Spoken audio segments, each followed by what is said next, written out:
Fall 2021 is full of political developments as policy debates in Washington and redistricting in Iowa grab the headlines. We sit down with 1st District Congresswoman Ashley Hinson on this edition of Iowa Press. Funding for Iowa Press was provided by Friends, the Iowa PBS Foundation, the Associated General Contractors of Iowa, the public's partner in building Iowa's highway, bridge, and municipal utility infrastructure. Fuel Iowa is a voice and a resource for Iowa's fuel industry. Our members offer a diverse range of products, including fuel, grocery, and convenience items. They help keep Iowans on the move in rural and urban communities. Together, we fuel Iowa. Small businesses are the backbone of Iowa's communities, and they are backed by Iowa banks. With advice, loans, and financial services, banks across Iowa are committed to showing small businesses the way to a stronger tomorrow. Learn more at iowabankers.com.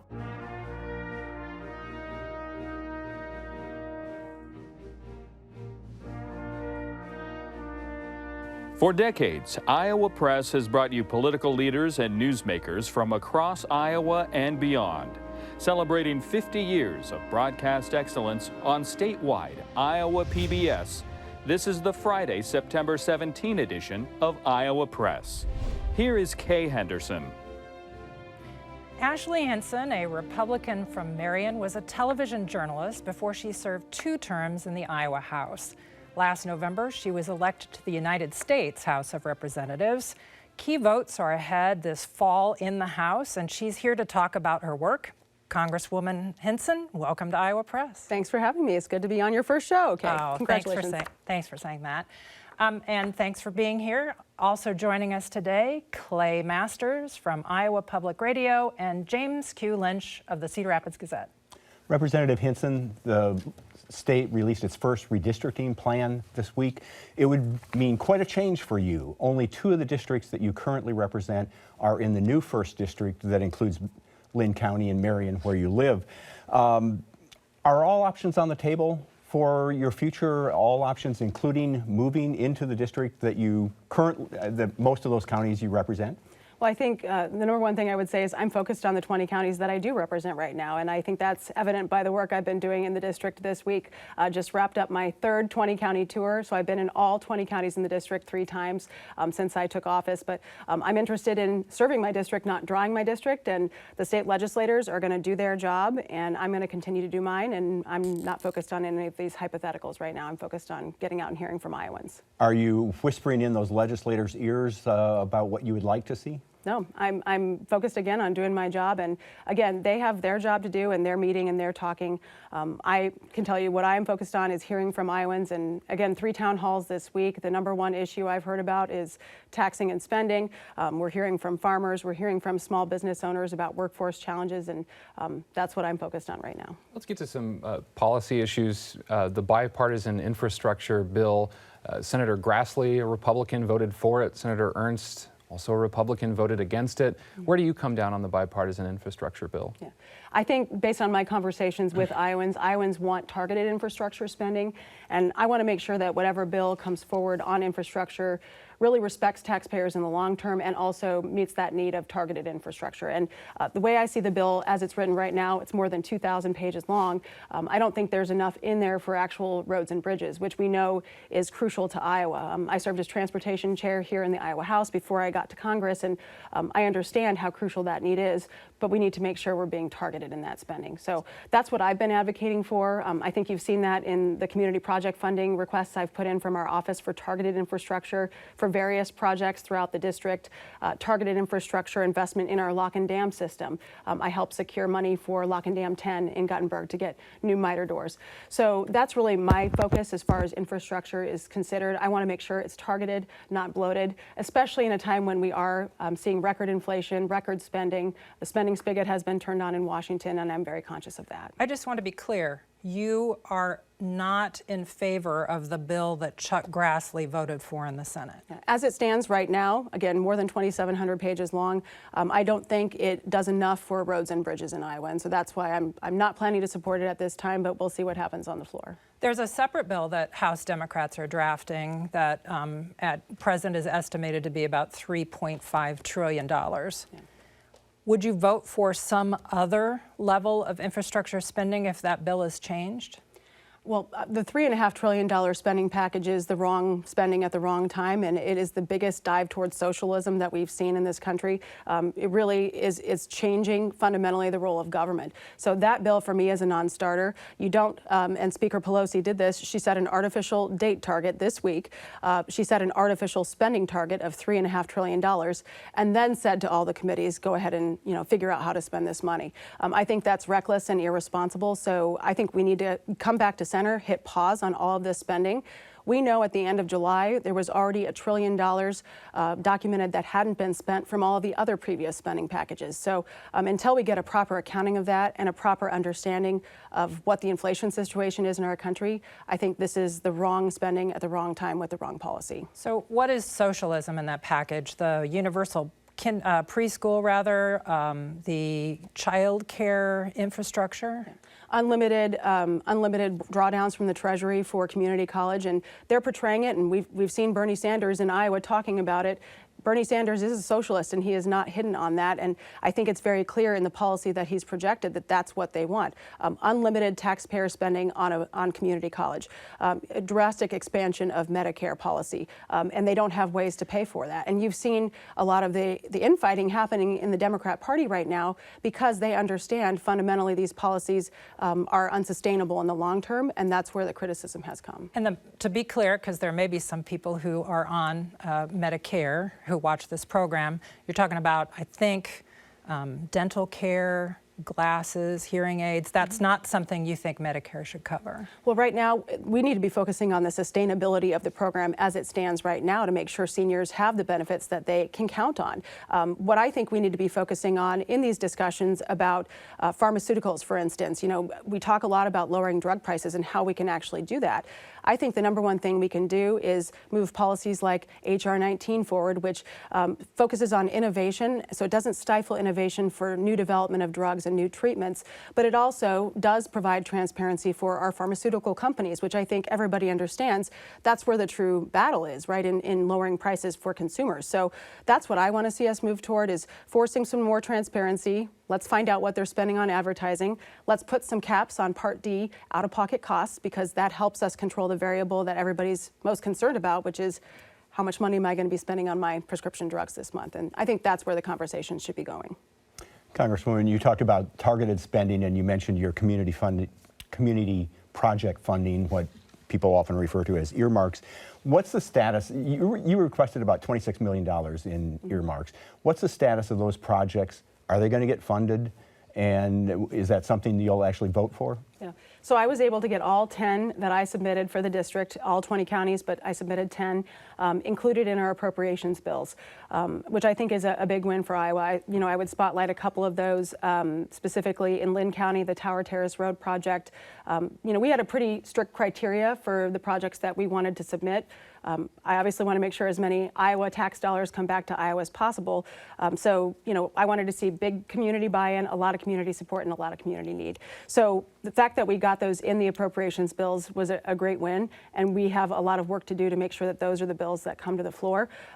The bills, I think, again, you talk about the budgeting process. It was broken from the start in Washington, D.C., so I'm hopeful some of these elements will be included.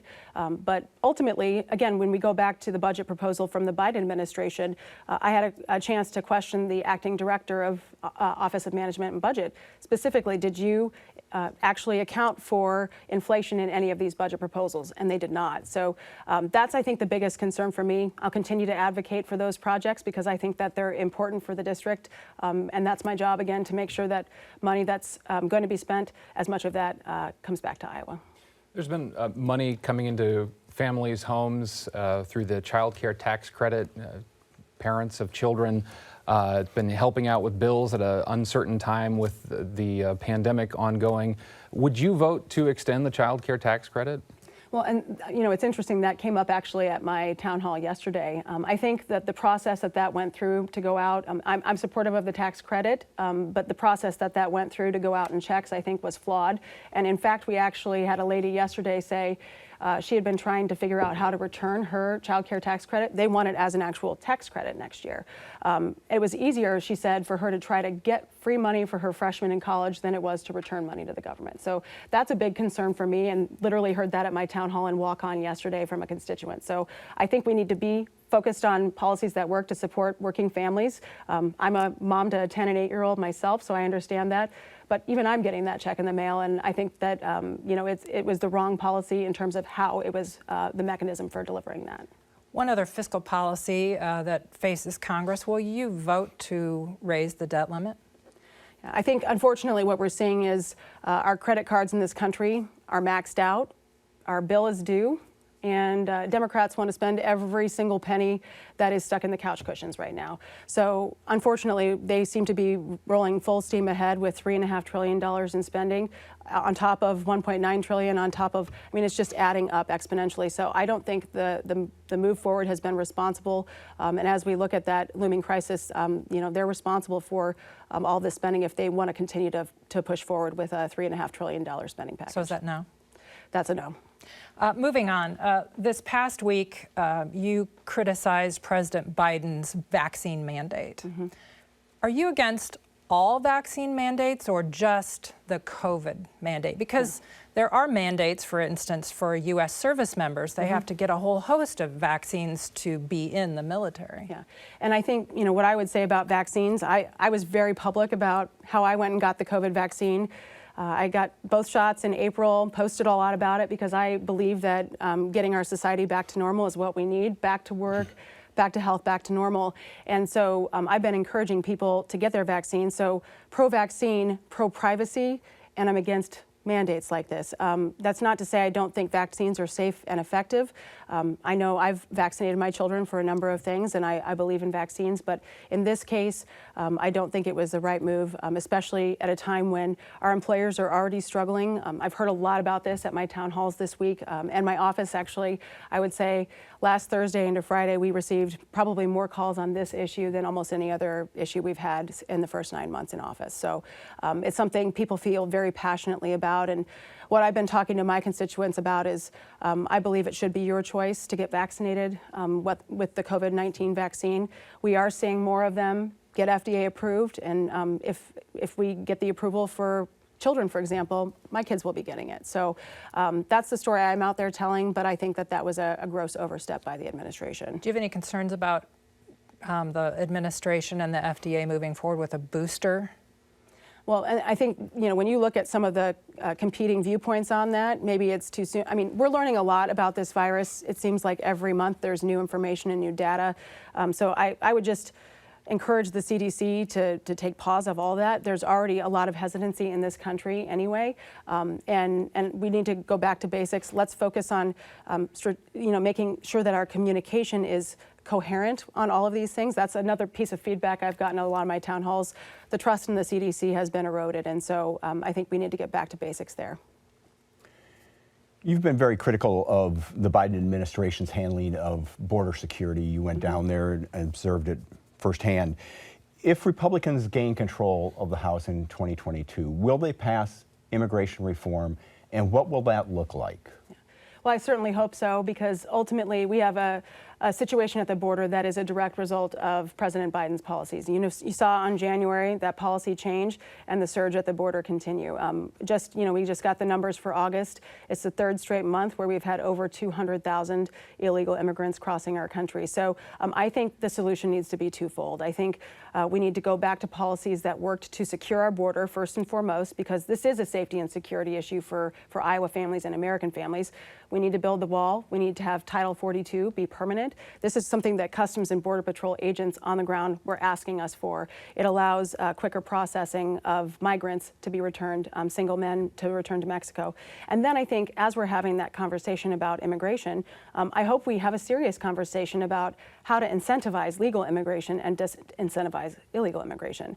A prime example of that, I had a great conversation with a dentist in my district in Cedar Rapids, and they just got their green card. They've waited years and years to do that. and the process was broken for them, but they also were very cognizant of the fact that they don't want to see others get a free pass. So I think there's a lot of middle ground there, especially on our guest worker visa programs, looking at those opportunities. We have a lot of arbitrary caps on those programs. And so that's what I've been advocating for as far as a win-win for workforce here in Iowa. We need people and we need workers, but we need to do it the right way and do it legally. So that's why I'm hopeful we go that direction. From both a philosophical and a policy standpoint, is it a bad thing that people want to come to this country? And is it a matter of ramping up the immigration process to accommodate all the people who want to come here? Yeah. I think absolutely that's something we should talk about, because as we've talked about, Iowa, our population isn't growing very quickly, but our employers want to and need to. Those help wanted signs are everywhere. So I think there is an opportunity there to get workers to Iowa, get workers to states that need workers and have literally been holding back on growing their businesses and their jobs because of that. So I think there is a good conversation to be had there about how we do that. And again, I'd like to see it done through legal channels, not incentivizing this surge at the border like we saw yesterday with 8,000 in Del Rio sector alone. I mean, that's just unsustainable and it's unsafe. Governor Reynolds and under the leadership of Senator Ernst have been talking about resettling Afghan refugees in Iowa. What role are you playing in that conversation? Yeah. I actually just put in a call last week to the Catherine McCauley Center's refugee coordinator, because they do a great job in Cedar Rapids, for example, of locating refugees, getting them jobs, helping them. There's a lot who work for our hospital systems, for example, which need workers right now to help deal with the pandemic. So I've been putting in those calls and trying to make sure that we're ready. I do think that it's important to have conversations about what that vetting process has looked like. And I sit on the Homeland Security Appropriations Committee, so we are following up with Department of Homeland Security to make sure that people who come here have been properly vetted. We know we have decades of information on people over in Afghanistan, but the people who stepped up and helped us fight that war for 20 years. We can't abandon them. So we have some serious questions that need answered about what happened in Afghanistan, and obviously there's going to be time to do that in the next few months. But we need to know how many Americans are still there, how many of our Afghan partners are still there, what's the plan. We need a coherent plan to not only get them out, but figure out what's next, whether that means they're coming to Iowa or elsewhere. There's a good share of the Republican Party we're seeing in recent polls that do not believe that Joe Biden is the legitimate president. You voted to certify that election. What kind of concerns do you have about that having an impact on the 2022 midterm election, and what role do you play in fighting that disinformation like that? Well, I've been very clear. I believe in voter integrity. That's why I've supported common sense voter integrity measures here in Iowa, like voter ID. And that's the story I'm out telling, is that Iowa runs fair and safe, free elections, and we can be confident here in Iowa that our vote counts as our vote. And I've been out talking with folks about that, because there are people who are concerned, will my vote matter next year if I go? So that's the story I'm telling with my constituents out there. What I would say about 2022 is I think that the main issues are not going to be about that. It's going to be about the tax and spend spigot that's been happening in Washington, D.C., the failed policies at the border, the botched situation in Afghanistan. That's what voters I'm hearing from about their priorities, not about the 2020 election. And just for the benefit of viewers of this program who might see it after Friday, on Saturday there's a rally planned in Washington, D.C. Are you concerned about referring to people who've been arrested for their participation in what happened at the Capitol on January 6th, referring to them as political prisoners? Well, the people who are behind bars, if they have and I believe our law enforcement and our folks in Washington, D.C. who responded to the situation on January 6th and are holding those people accountable, I believe they've done their job. What I would say is anybody, whether you're rioting in a street or on the steps of the Capitol, if you're breaking the law, you should be held accountable, and I firmly believe that. As far as the situation in D.C., I was there on January 6th, so I lived through that myself, and I saw what happened there that day.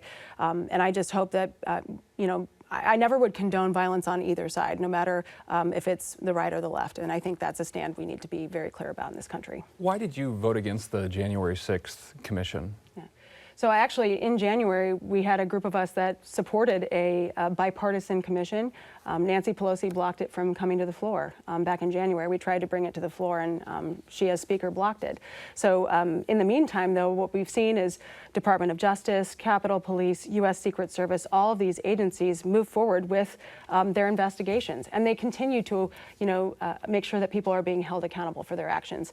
And now what we've seen is the development of a highly political and partisan process through the commission that Speaker Pelosi has pushed forward. So I think timing-wise, I supported getting to the bottom, and I still support getting to the bottom of it, but the process we're seeing play out right now is highly political and partisan. One of your colleagues, Representative Tony Gonzalez from Ohio, has said he's not running for re-election, and he talked about toxic dynamics in the Republican Party. He called former President Trump a cancer. How do Republicans move beyond Donald Trump and be the Republican Party they were prior to his takeover? Yeah. Well, I think that President Trump's administration had a number of policies that we need to continue to talk about and focus on. You talk about the border. There's a great example. When I'm hearing from Iowa farmers at my town halls, they're concerned about overregulation. That's an area where I think President Trump's administration was very successful in, trying to get big government out of the way and cut red tape. So I think those are the policies that we need to be focused on as a Republican Party. And ultimately, when I talk about connecting with Iowans and their kitchen table issues, they're not focused on all the drama. They're focused on how am I going to put food on the table for my family? What's the kids' baseball tonight that I have to coordinate while I'm trying to still do my job? Those are the things that people are concerned about, not all the political infighting. So that's what I'm concerned with, is making sure that I'm focused on those issues, both in Washington and here in the district. The former president is going to have a rally in Des Moines in October. Will you attend that? Well, I think, a number of my constituents are President Trump supporters, and I supported President Trump as well. So if he comes back to Iowa, I'll likely be there, because I understand how important it is also for me to connect with the people who sent me to Washington, D.C. That's a great chance for me to connect with people who continue to support me as well. There are people on both sides of that issue, both Republicans and Democrats, right, in terms of their support for the president. And again, when I look at his legacy and the policies that I continue to support, that's where my support for the president still lies. At the same time, voters will say that they want bipartisanship. Is there a reward for working with Democrats right now, and does that erode the closer you get to the closer you're getting to the 2022 midterm election? Well, we've been very successful in working across the aisle, and out of, I think, more than 100 bills I've introduced, dozens of them are bipartisan. Representative Abigail Spanberger's office, she's a Democrat from Virginia. We're right next to each other. We've worked together on issues for small businesses. I've worked with Cindy Axne here in Iowa. We actually have a bill that she was the lead Democrat sponsor on and I was the lead Republican on that was signed into law, the Sergeant Ketchum Rural Mental Health Act for Veterans. And I was in the Oval Office with President Biden as he signed that bill. And so I think that there's been a lot of really good opportunities to work across the aisle on policies Iowans care about. I hope that the partisan rhetoric doesn't get in the way of doing that, but our office has continued to reach out to other offices, talk about the border situation. One of the, key policy ideas that came out of those discussions was we knew CBP and ICE couldn't accurately communicate to each other once an illegal immigrant's released into the country from CBP's custody. ICE couldn't track them. And so there's an issue where there's a lot of bipartisan cooperation. I'm working with a Democrat from Texas on that bill. So I think that there are plenty of opportunities to work together. And obviously there's some big conversations that you hear about in the news. And obviously they're very weighty and very important, but there's a lot of other things churning as well that we're working on together. Is there a political reward for that? Do Republicans reward you for your bipartisanship? Do Democratic voters reward you? I think Iowans expect that. I mean, everywhere I've gone, people expect you to work together and get things done. And I think if I look at what's wrong with the chaos and dysfunction in Washington, D.C., it's that you don't have enough people willing to do that. And I'm willing to do that because I didn't go to Washington, D.C. to sit on my hands. I want to get things done. And I'm in the minority, but I think we've been successful in working across the aisle. We've only got a couple of minutes left. I want to return to Afghanistan, which you mentioned a few months ago. Do you believe that the U.S. should have a continued presence in Afghanistan, Or do you believe that U.S. soldiers should be completely withdrawn? Yeah. So I think what we need to do is get the accurate information. I've been a part of classified and unclassified briefings on this matter. The biggest question I have going forward as a member of Homeland Security is, did we lose our chance at good intelligence gathering by pulling completely out? Now, whether that's military or just intelligence, I have concerns about Bagram Air Force Base strategically in the Middle East, in that region. So I think that's kind of what I'd like to see get to the bottom before I, give a judgment on that. But what I can say is that we pulled out in a lurch. We were on the Taliban's timeline. We should have been only on America's timeline in terms of getting our people out. And now we've lost 13 American lives as a result of that. Got about half a minute. Well, yeah, and as Kay mentioned at the top of the program, you served in the Iowa legislature, and I just want to ask you what you've learned in your 9 months in Congress, and how does that compare with the Iowa legislature in terms of workload, the pace of work, and the sort of the partisanship that you've talked about? Well, again, I think there are always opportunities to work together, and the perspective I had in the Iowa House is the same as it is in Congress, which is I was in the majority party there, and someday I might be in the minority party. Now I'm in the minority party, and so that's how I've always tried to consider it in making sure that decorum amongst colleagues exists. That doesn't mean you can't be critical or disagree, but I think that decorum is at the heart of what we do. So I would say that at times the workload is it's massive. The number of bills that are introduced every year is massive, but we're focused on protecting taxpayers, protecting rural America, and safety and security for Iowa families, and that's something we've been able to do quite successfully in my first 9 months. Well, speaking of 9 months, we're to the end of this time that we have together. Thanks for your time today, Congresswoman Hinson. Thank you for having me. That's it for this edition of Iowa Press. Join us at our regular broadcast times next week, Friday at 7:30 and noon on Sunday, or anytime on iowapbs.org. For everyone here at Iowa PBS, thanks for watching.